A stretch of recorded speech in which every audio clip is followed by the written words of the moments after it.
Hey everybody, Shoebox Legends here. Thanks for joining me for a video today. Just wanted to get a couple of things out there in today's video. First and foremost, wanted to give a brief update on the contest, the 100 subscriber contest that just closed out a couple days ago. Really amazed by the level of participation that I got from everybody. In the end, we had over 30 video responses that were eligible and qualified for the contest prior to the deadline. I'm just so amazed and impressed that we had this level of participation. It was an absolute blast looking over all of your content that you all submitted and recorded, especially the non-card items. Really got a kick out of and a lot of enjoyment out of watching everybody describe something that's meaningful to them that isn't a card and learning a little bit more about all of your personalities. And in that first contest video where I laid out the rules, I did talk about this banana bus, I think, for lack of a better term. This was my first Matchbox car as a kid, and I remember it so vividly, and had talked about this in the video. And after finishing that, I got into some conversation with my dad related to that, and ended up discovering that that car was made by Hallmark back in 1984. So I would have been 1, maybe 2 years old, depending on when these came out in '84. And that's where that one came from. And so in doing the research and tracking these down, I found that they were still available pretty cheaply, you know, certain copies of these all these years later. And so I ended up picking up a nice mint one here, quote unquote, just because I thought it would be cool to have this one parked next to my original, just to kind of get an idea of what it used to look like when I was a kid before I, you know, beat the thing to hell and removed half of the paint off of it. So for $6 or $7, I made this kind of nostalgia purchase here, and I'll park this little bus next to the old beat up one, and I guess I have maybe the world's largest collection now of the 1984 banana bus from Hallmark. Moving away from the contest, I did want to touch on just a couple of new pickups.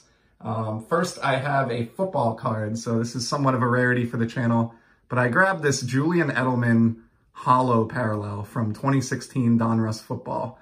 And the reason that I got this is I'm a total sucker for this particular design, which borrows its elements from the 90 Donruss baseball set. I've talked about the baseball release quite a bit on the channel and shown a few cards from it, and was happy to snag this football one to go with it. Edelman, who of course just recently announced his retirement a couple of months back, was a huge part of the Patriots for many, many years. And I was fortunate enough to get to see him and Brady and Gronk and Moss and all those other big names play quite a few times in person up at Gillette Stadium throughout these past couple of decades. And so I really wanted to honor him in some small form in my collection and make sure that I had at least a single card of his to go into my Football Z Folio project. And so I snagged this hollow, really pleased with it. And I think what was very surprising to me is the fact that I brought this card home for $1.99 with free shipping. It came in one of those eBay standard shipping envelopes that they do now for trading cards. But even still, I would imagine those cost like $1 or at least 50 cents to ship. So I don't think the seller made a lot of profit off this one, but very happy that I was able to locate that single. And even though it's not a rookie card or anything crazy, I'm only a fringe football collector at best, and I really just wanted some shiny, nice looking representation of Julian in that Z-Folio. And so that did the trick for less than $2 shipped to my door. So certainly can't complain about that. And I had just a couple other cards I wanted to touch on quickly here. Here's a trio that came in from Sport Lots. And this is one of the more memorable hockey cards of the early 90s, at least to me anyway. The Eric Lindros 92-93 Fleer Ultra Rookie. These cards were huge back in the day between, you know, or among me and my trading buddies.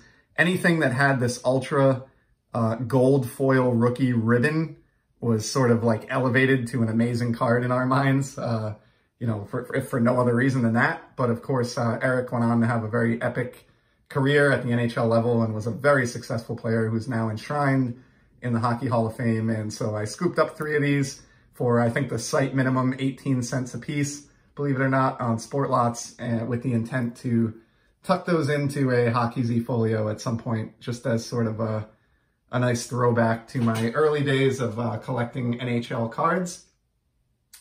Here's one other one. I ran across this. This is not a recent pickup. I actually pulled this from a pack myself, but I ran across it when rummaging through a box of doubles recently. And it is the awesome Michael Jordan and Harry Carey 1995 Upper Deck baseball card. It's just all about the fantastic image on this one. One of the greatest athletes of all time with one of the greatest broadcasters of all time. Just really cool. And I thought this one would be appropriate to show because one of the responses to my 100 sub VR actually featured a Harry Carey autograph, which was really neat. So when I stumbled across this one, I figured I would pull it out here and just showcase it on the channel. It's a great card. Obviously, somewhat of a junk wax. You know, I don't think it's super valuable, although all Jordan stuff has certainly gone up over the last year or two. But everyone mentions the 91 Upper Deck Jordan short print, and that's a cool baseball card of Jordan too. But I always really liked, for my part, this 95 Upper Deck Jordan and Carey card.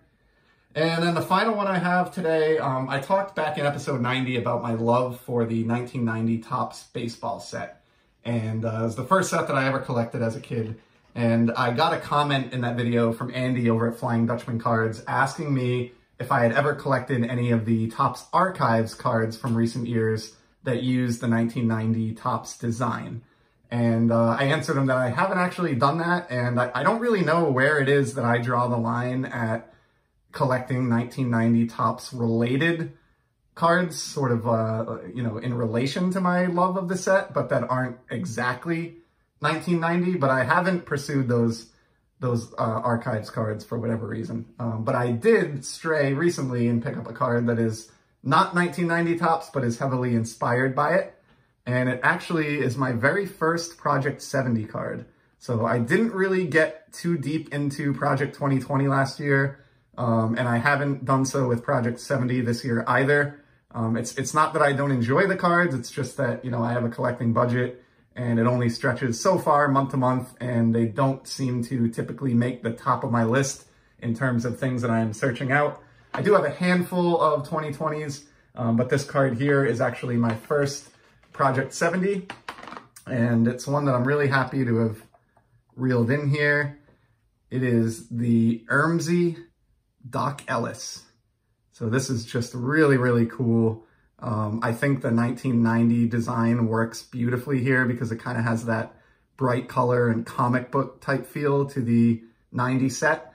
And this obviously, of course, pays tribute to Doc, who allegedly and famously tossed a no-hitter while under the influence of LSD way back in the day. And so I've always been fascinated by that story. And I think this card is just amazing. I think Ermsey did a fantastic job here of kind of capturing the spirit of Ellis's LSD-inspired no-hitter and incorporating that into the 90 Topps design. I love how the batter starts off, you know, relatively normal looking over there on the right. And by the time you've progressed to the center pane, things are starting to get a little strange. And by the time you've worked your way all the way to the left, he's a flat-out hippie in rainbow pants, and the baseball has now become a smiley face, and it's just a cool card. The bat has transformed into a guitar by the time we get to the third pane here. Just an awesome, awesome piece of art. Really like this one. I actually would be on the lookout for any other Doc Ellis's from the Project 70 concept here, just because now that I have this one in hand, I'm sort of intrigued and interested to acquire a couple more. But for now, this is the one that I have, and we'll just sit him there. As far as a first Project 70 card, I'm really satisfied with it. I did not get this one from Topps, unfortunately, when it was offered, so I did have to get it on the secondary market and ended up paying, I think, around $25 for it. Not something I would get in the habit of doing on the regular, but again, that one just spoke to me and really had to bring it home. So that's all I have for today. Again, if you were kind enough to do a VR for my 100 sub contest, please check the list of participants below. Make sure that your name is listed there for when I do the drawing in the coming days. And to everybody else, I will be back soon with some more sports card content. Take care.